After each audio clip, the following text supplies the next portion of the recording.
Bismillahirrahmanirrahim. Assalamualaikum warahmatullahi wabarakatuh.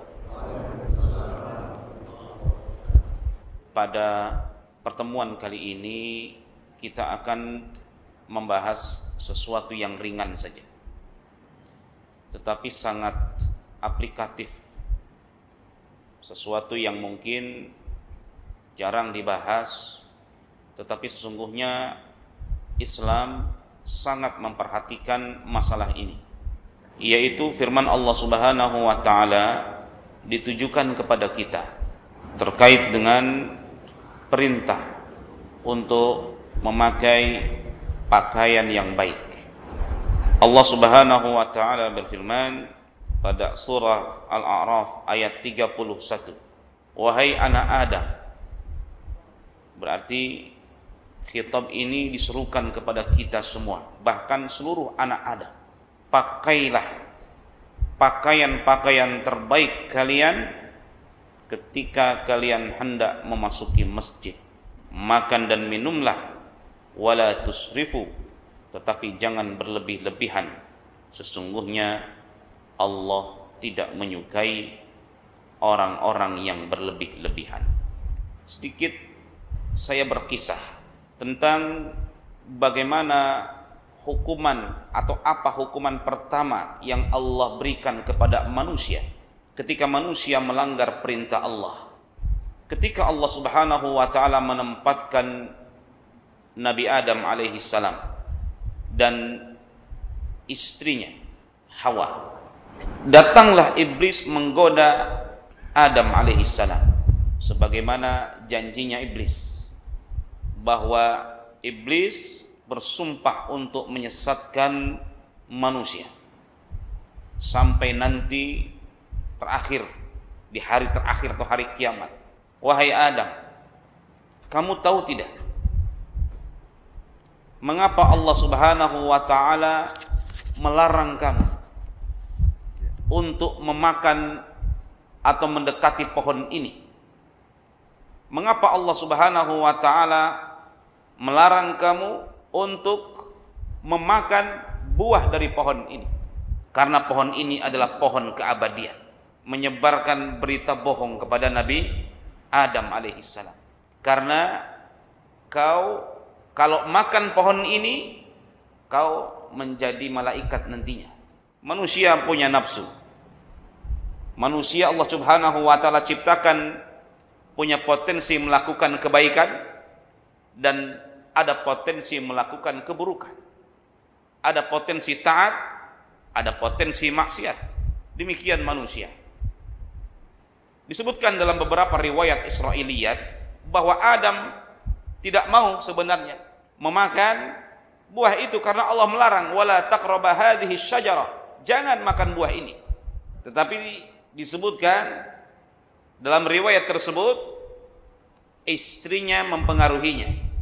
Akhirnya Nabi Adam alaihissalam memakan atau mencicipi buah khuldi ini atas bujukan iblis.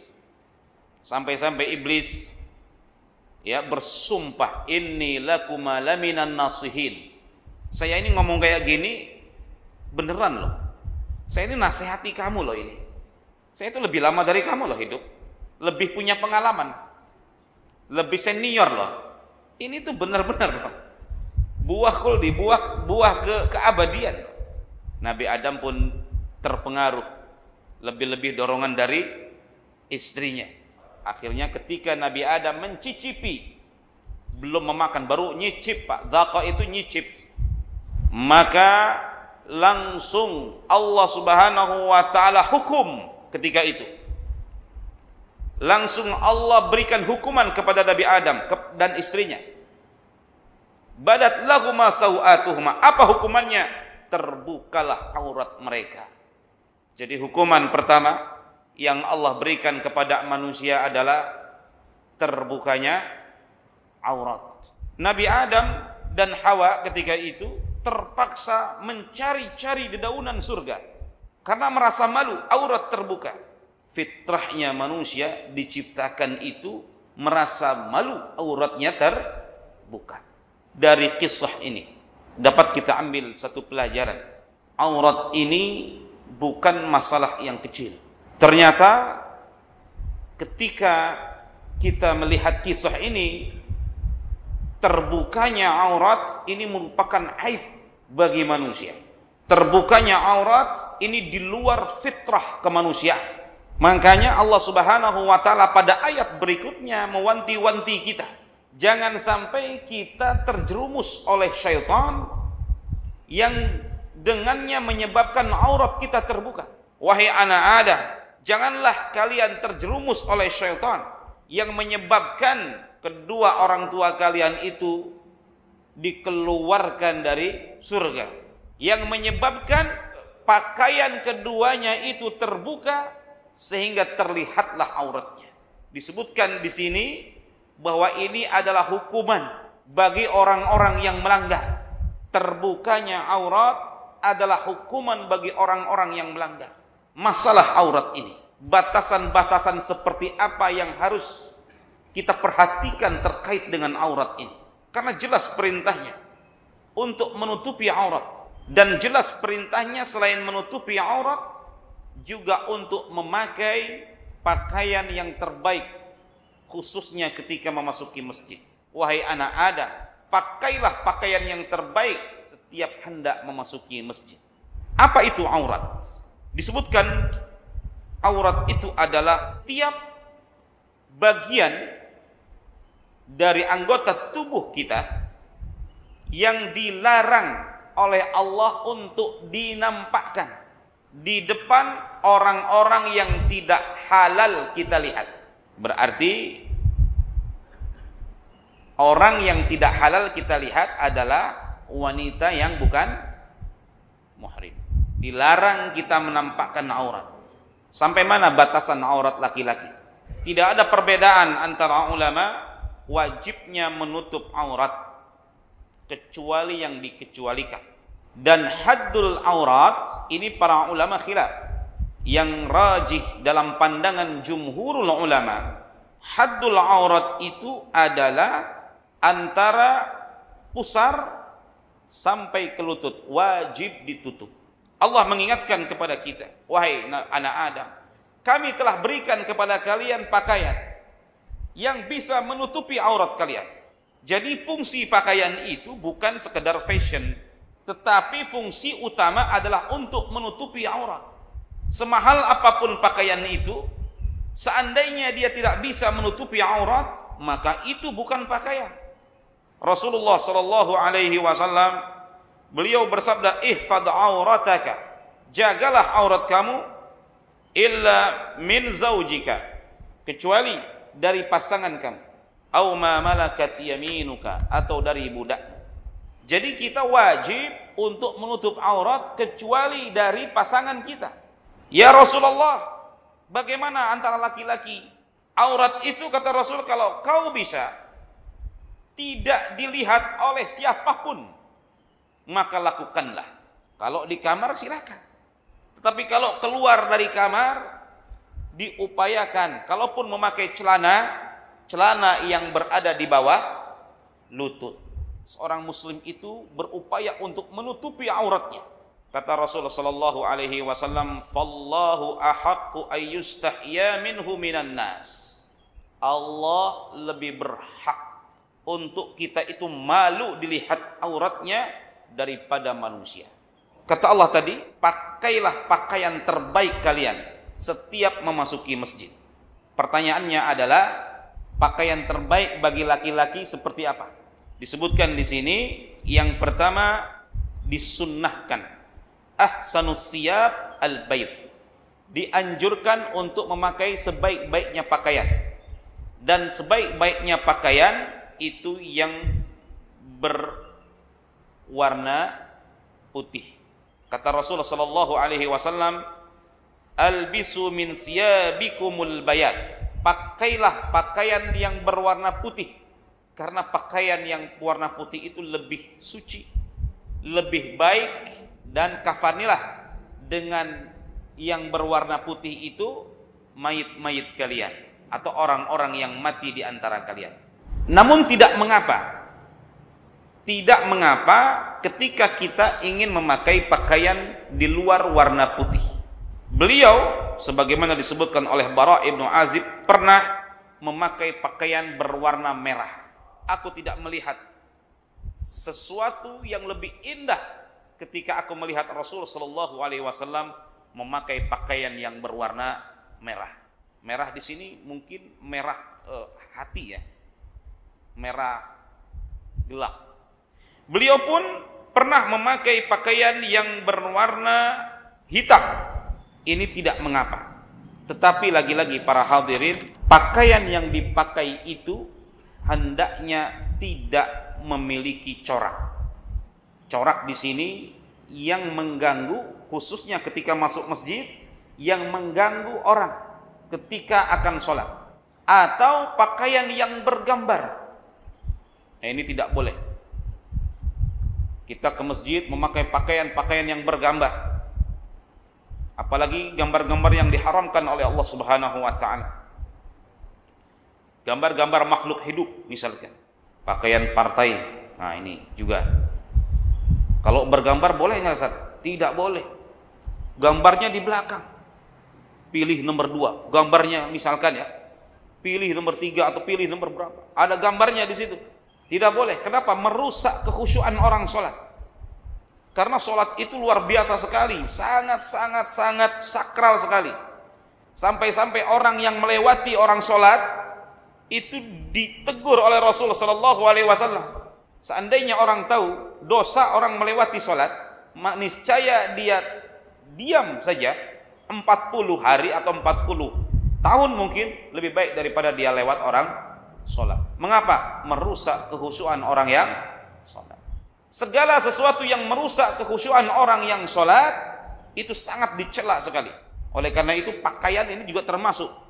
Banyak orang-orang perilaku-perilaku merusak kekhusyuan. Contoh yang paling mungkin kita tidak sengaja, selain pakaian, ini sedikit keluar dari masalah, yaitu ngaharewos tapi keras begitu. Seolah-olah kita membaca. Karena dalam sholat jamaah misalkan, kita wajib membaca tetapi tidak diperdengarkan. Tetapi kalau ada sedikit suara kita diperdengarkan, itu mengganggu sekali. Dan ini termasuk kesalahan orang-orang yang sholat. Makanya orang yang sholat itu macam-macam pahalanya. Ada yang dapat 10%, 20%, 30% kata Rasulullah. Ada yang 50% dapat pahala. Tergantung bagaimana dia sholat.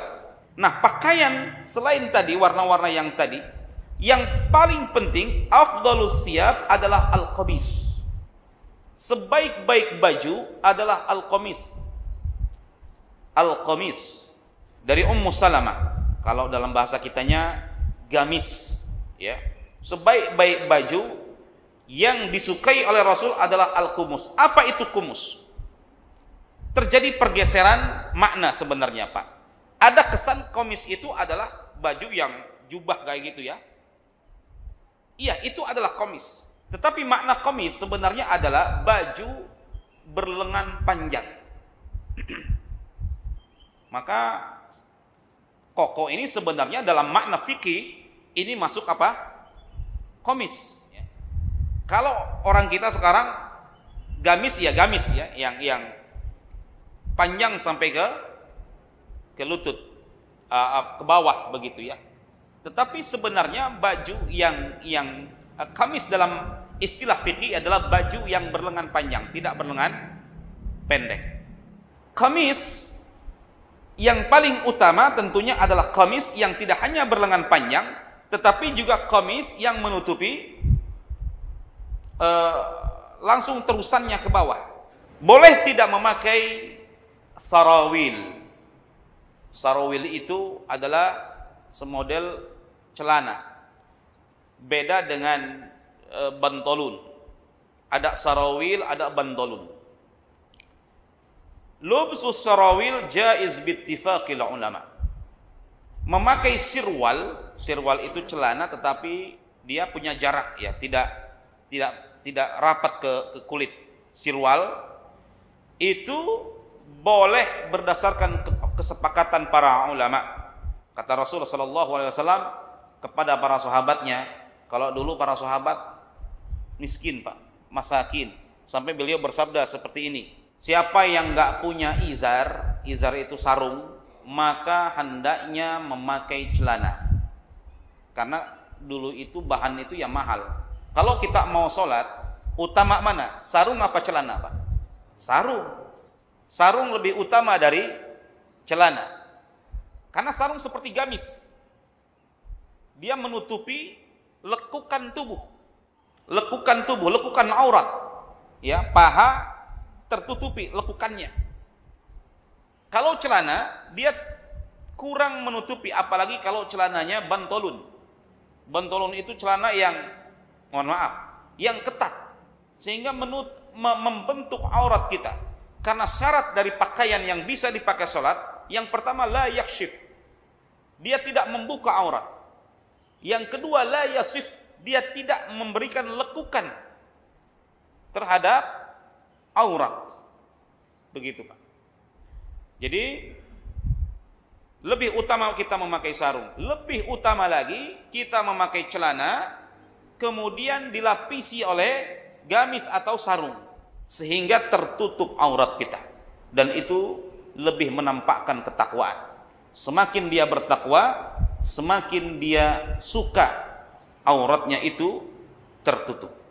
Kemudian baju apa saja yang dilarang untuk kita pakai? Yang pertama, bagi laki-laki dilarang memakai pakaian yang memang khusus bagi wanita. Rasulullah SAW melarang laki-laki yang menyerupai wanita.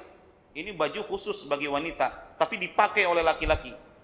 Ini dilarang, dilaknat bahkan. Haram hukumnya. Juga wanita yang menyerupakan diri seperti laki-laki. Dalam hadis yang lain, Rasulullah SAW melaknat seseorang yang memakai baju khusus bagi wanita.